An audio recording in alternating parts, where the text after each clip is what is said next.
When Jonathan Antoine stepped onto the Britain's Got Talent stage in 2012, no one in the audience or at home expected the seismic moment that was about to unfold. With trembling hands, wide eyes, and a body language that screamed fear, the young boy from Essex didn't look like your typical star. But when he opened his mouth and sang the first note of the prayer alongside Charlotte Jaconelli, he left the world stunned. His voice, a breathtaking operatic tenor, filled with emotional depth and technical brilliance, poured out from behind a shell of insecurity and shyness, striking the world like lightning. He was only 17. In the weeks and months following that iconic audition, Jonathan Antoine was everywhere. TV interviews, album launches, media appearances. Millions around the globe couldn't stop talking about the boy Pavarotti. He had the talent, the fame, the record deals. But then, something changed. He split from his duet partner. His public appearances became less frequent. Rumors started to swirl. Had he fallen ill? Was he struggling? Had the pressures of fame taken their toll? The truth was more complicated than anyone imagined. By the end of this video, you'll learn exactly what happened to Jonathan Antoine after Britain's Got Talent. Jonathan Frederick Antoine was born on January 13, 1995, in Hainaut, Essex, to John and Tracy Antoine. From an early age, it was clear that he was different, not just in terms of his talents, but also in how he saw and felt the world. He was a gentle, sensitive child, the kind who noticed subtle things others overlooked. But as he grew older, that sensitivity became both a gift and a burden. By the time he entered primary school, Jonathan was already noticeably overweight, a trait that made him an easy target. Children, as cruel as they can be in their ignorance, teased him relentlessly. Day after day, he endured the ridicule. Comments about his size, the way he walked, the softness of his voice, and even the way he avoided eye contact, it was all ammunition for bullying. It chipped away at his confidence, isolating him further from classmates. Despite the social isolation, Jonathan found solace in one thing: music. At the age of 11, he began formal voice training under the guidance of singing coach Jenny Ewington and head of music Jeanette Brown at West Hatch High School. These mentors would soon discover a voice unlike any they had heard. Deep, rich, emotive, his operatic talent defied his age and defied expectation. His teachers recognized not only the quality of his voice but also the soul with which he sang. Music became his refuge. While other kids played football or hung out in groups, Jonathan sang alone in practice rooms, immersing himself in arias, Italian lyrics, and classical arrangements. He wasn't just good, he was extraordinary. But outside of music, the shadows loomed large. The bullying never stopped. His confidence remained fragile. And beneath it all, an invisible force was already tightening its grip, an inner storm he couldn't name yet: depression. By his teenage years, Jonathan was living a quiet dual existence. On one side, he was a bullied, overweight teen who preferred to avoid people. On the other, he was a prodigious musical talent being groomed by some of the best classical instructors in the country. His voice began to attract attention beyond the school halls, and it was around this time that he was paired with fellow student Charlotte Jaconelli. They weren't friends initially. In fact, Jonathan was hesitant about performing as a duo. Charlotte was confident, outgoing, polished, everything Jonathan wasn't. But their music teacher insisted, believing their contrasting styles could complement each other. It turned out to be a prophetic decision. As Jonathan and Charlotte began practicing together, a strange magic unfolded. Their voices blended effortlessly. Charlotte's clear, sweet soprano played perfectly against Jonathan's powerful, earthy tenor. In rehearsals, something began to shift in Jonathan. For the first time, he wasn't alone. He had someone beside him, someone who believed in him, someone who would hold his hand, literally and figuratively, on a journey that neither of them could have anticipated. In 2012, with their teacher's encouragement, Jonathan and Charlotte auditioned for the 6th season of Britain's Got Talent. It was a leap of faith for Jonathan. The very idea of appearing on national television, in front of an audience that could either cheer or laugh, terrified him. In fact, just before stepping on stage, he seriously considered walking away. But Charlotte, sensing his panic, reached out and whispered, "We can do this." That moment, simple yet powerful, gave Jonathan the strength to go forward. He didn't know it then, but he was about to change his life and touch millions of others. It was one of the most unforgettable auditions in BGT history. As Jonathan and Charlotte stepped onto the stage, the judges looked on with polite curiosity.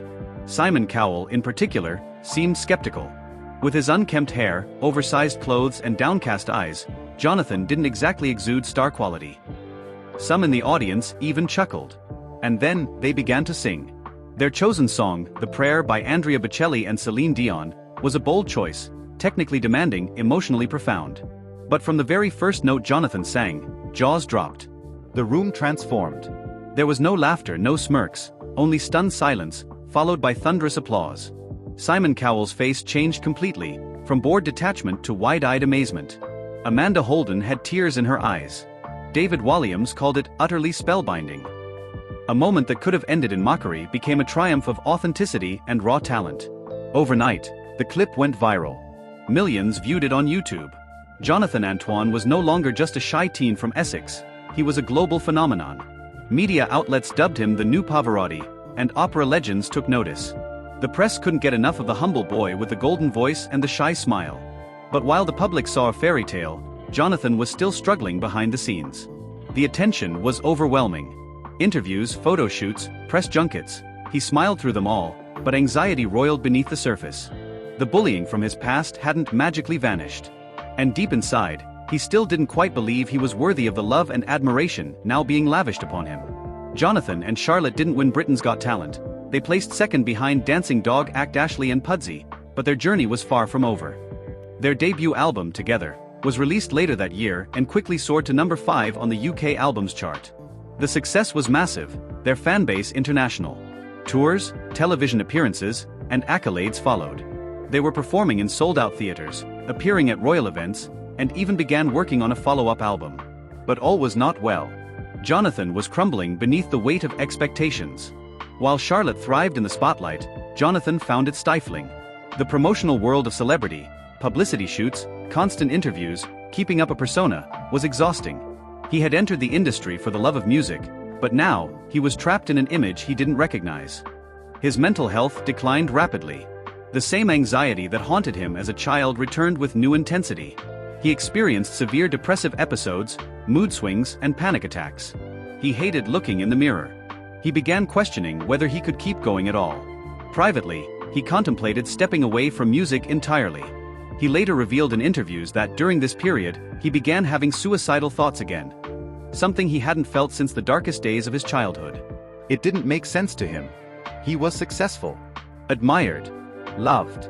Yet he felt alone, broken, and utterly overwhelmed. In late 2013, after completing their second album Perhaps Love, Jonathan and Charlotte made a difficult decision. They would go their separate ways. Though there was no bitterness between them, the media painted it as a dramatic split. In truth, it was a lifeline for Jonathan. He needed space to breathe, to heal, to find himself. And that's exactly what he would try to do next.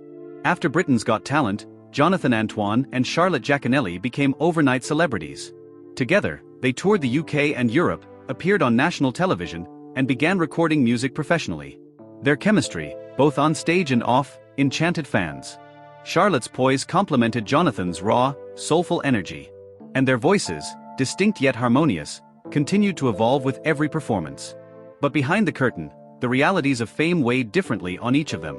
Charlotte, already more outgoing and socially at ease, seemed to adapt quickly to interviews, cameras, and fame's demands.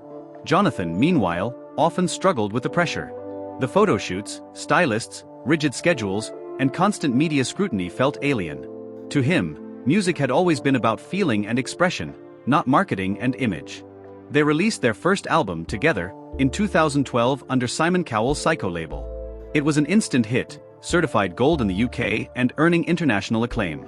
The album featured duets like The Prayer, Caruso, and Canto della Terra. Fans couldn't get enough. Their second album, Perhaps Love, released in 2013, showcased a more mature sound. The title track, a duet originally performed by Placido Domingo and John Denver, was a subtle metaphor for the duo's own relationship. Rumors swirled. Were they more than just partners in music? Did they fight behind the scenes? The truth was far more nuanced. Jonathan and Charlotte were close friends, but their emotional landscapes were vastly different. Jonathan battled inner turmoil, the scars of bullying, the stress of fame, and the confusion of a young man trying to understand who he really was. Charlotte, while empathetic, couldn't carry those burdens for him. And Jonathan, despite loving the music they made together, began to feel like he was living someone else's story. In private moments, he confided that he wanted to explore who he was, not just as a performer, but as a person. Going solo wasn't a rejection of Charlotte, it was a desperate step toward self-discovery. And so, with honesty and mutual respect, they announced their decision in 2014. Jonathan and Charlotte would part ways. Fans were heartbroken.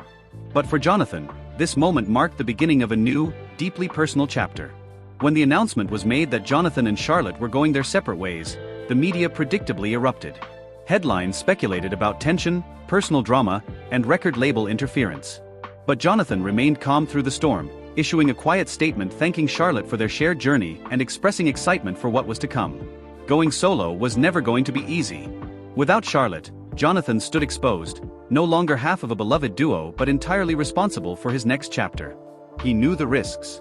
He also knew that music, his anchor during every dark period of his life, could once again be his salvation.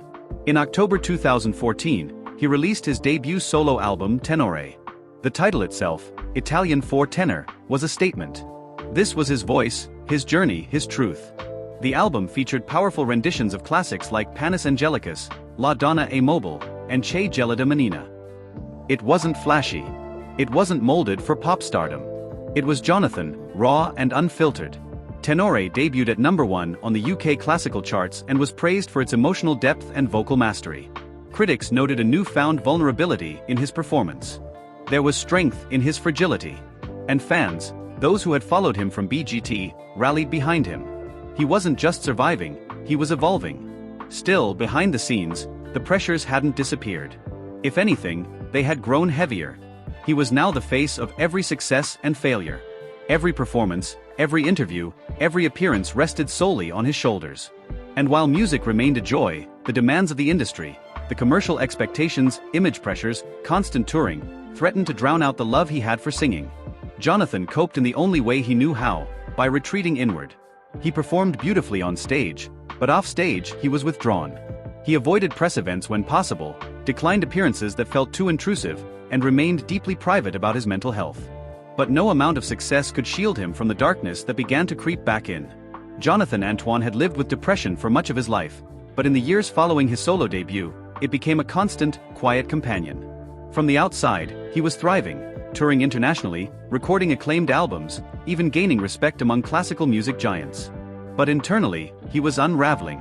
The root of his depression was not just fame, nor the pressure of the music industry. It went deeper. Jonathan had spent years feeling like an outsider. Even as a child, he sensed the world differently, louder, sharper, more intense. Social situations exhausted him. Small talk felt like performance. Crowds overwhelmed him. Add to this the trauma of years of bullying and a negative body image, and it's no wonder he struggled to find peace. He often described himself as living with a storm in his chest, a swirling mass of emotion he couldn't name. While he found moments of peace on stage, in the spotlight, they were fleeting. Once the curtain closed, the loneliness returned. He would go back to hotel rooms, lie awake at night, and question his worth. In interviews years later, Jonathan would speak candidly about suicidal thoughts during this time. It wasn't about drama. It wasn't a cry for help. It was quiet, suffocating despair. He smiled for cameras, signed autographs, delivered perfect performances, but inside, he often felt like he was barely holding on. He resisted seeking help for a long time. There was a stigma, especially as a public figure. He feared being labeled fragile or ungrateful. After all, he had what many dreamed of, a career doing what he loved. But depression doesn't care about talent or success. It doesn't care how many albums you sell. It whispers lies that are hard to ignore. You're not enough. You don't belong. You'll never feel better. Eventually, Jonathan did seek therapy. Quietly, privately, and slowly, he began the long process of confronting the pain that had haunted him for so long. Music remained his lifeline, but for the first time, he started building other forms of support too. It was not an overnight recovery. It never is. But it was a beginning. Even during his early fame, Jonathan Antoine's physical appearance was a constant focus of public and media commentary. At his heaviest, he weighed over 20 stone, 280 pounds, and the pressure to look the part as a public figure was relentless. Tabloids often ran side-by-side photos of him with headlines like "Voice of an Angel, Body of a Bear." It was cruel. And Jonathan, already deeply sensitive, internalized every word. His relationship with food was complex. He admitted that food had been both comfort and punishment. As a child, eating had helped numb the pain of bullying. As an adult, it became a way to manage anxiety and depression. But as the years went on, the weight impacted his health and his voice. Breathing during long performances became harder. Travel became physically taxing, and the negative self-image continued to chip away at his confidence. He had tried dieting before. He had even lost some weight after BGT. But nothing had stuck, until much later, when he decided to approach the issue not out of shame, but out of self-care.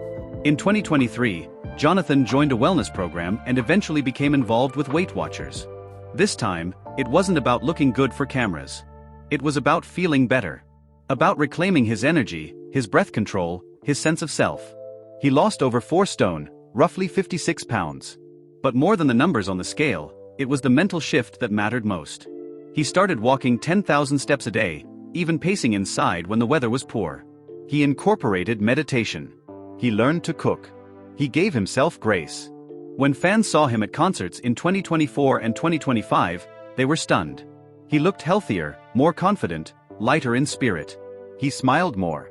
He stood taller. But he didn't pretend the journey had been easy. In interviews, he acknowledged that his weight would always be a part of his story, but not the only part. "My voice," he once said, "has always come from my heart, not my size." And indeed, it had. But now, that voice was also coming from a place of strength. For most of his life, Jonathan Antoine had walked through the world feeling like something was different. Not wrong exactly, just out of sync. Certain noises could feel unbearable, even physically painful. Bright lights overwhelmed him. Crowds drained him, small talk exhausted him, and emotional conversations, though he felt them deeply, were often too intense to process on the spot. He could hyper-focus on music for hours, losing all sense of time, yet struggle to keep up with simple conversations at social gatherings. And he'd always wondered why. For years, these feelings had no name. They were just parts of him, quirks, challenges, silent burdens. Teachers dismissed them. Therapists chalked them up to anxiety. Friends didn't always understand. And Jonathan, even amid his fame and talent, often wondered, why am I like this? Why does life feel so overwhelming, even when it's good? It wasn't until 2023, more than a decade after his Britain's Got Talent debut, that he finally got an answer. Autism. The diagnosis came during a period of deep personal introspection. Jonathan had already spent years in therapy working through his anxiety and depression, but something still felt unresolved. A psychologist suggested an autism screening, not as a label, but as a possible lens to better understand himself. At first, he was hesitant. Autism, to him, had always been associated with certain stereotypes he didn't see in himself. But curiosity overcame hesitation, and he agreed. The evaluation process was long and emotionally complex. It involved interviews, self-assessment forms, cognitive pattern tests, and deep dives into his childhood experiences. And at the end of it, the conclusion was clear: Jonathan Antoine was autistic. When he first heard the word, he cried, not out of fear but relief.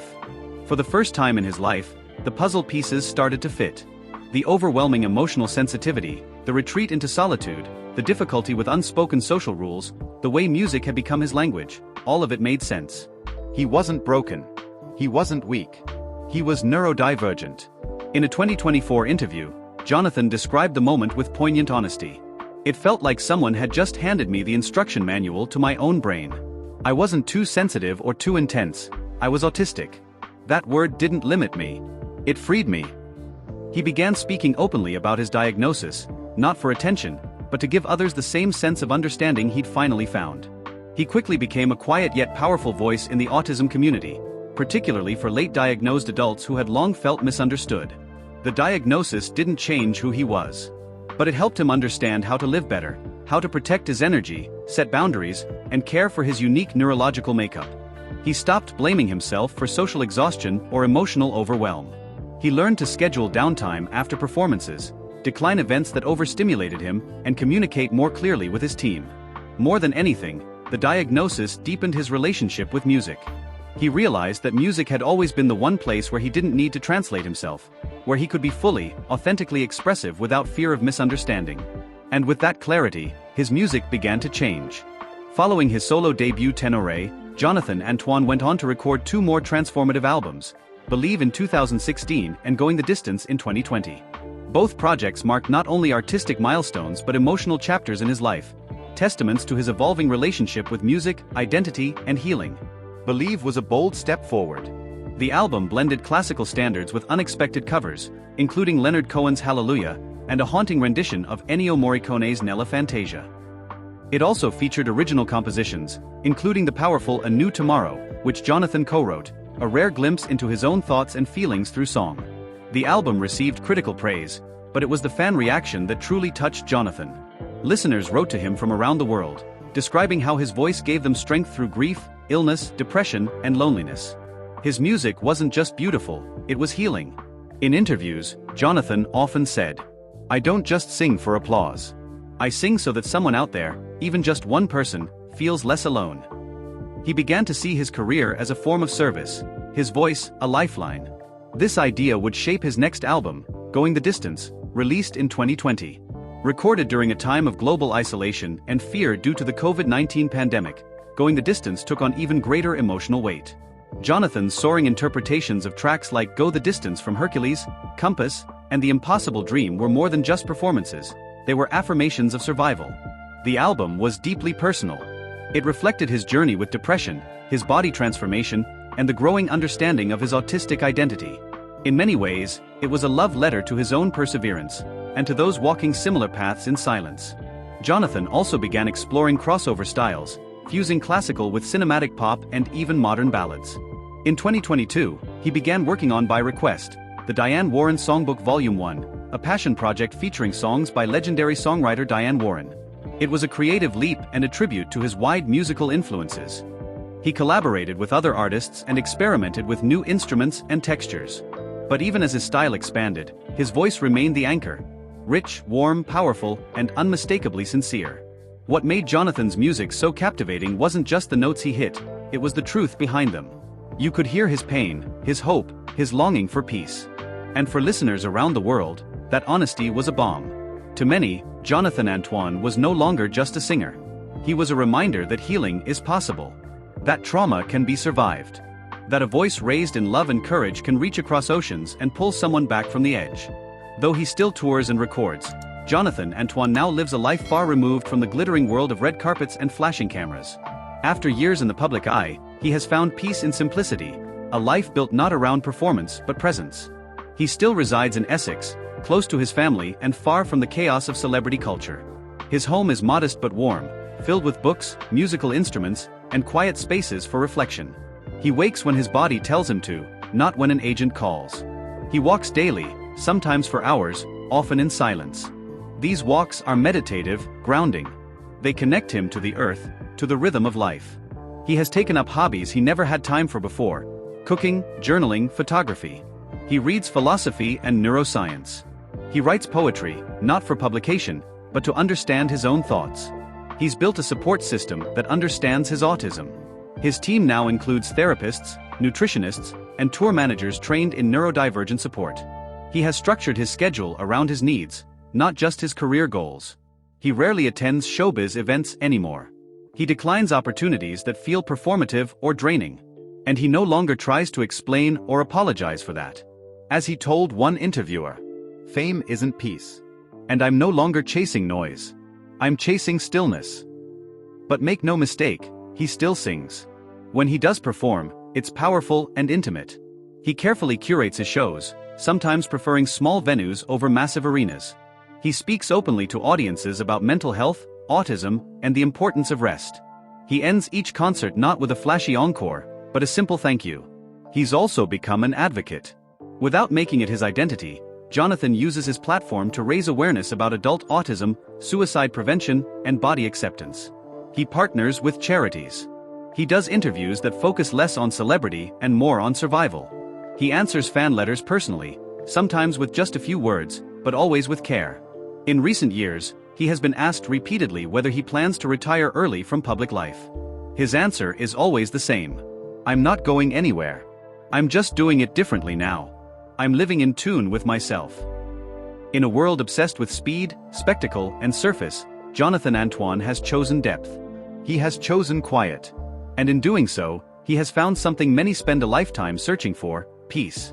If Jonathan Antoine's journey moved you, then make sure you hit that like button and subscribe to the channel for more video like this one. Don't forget to turn on the notification bell so you never miss an upload.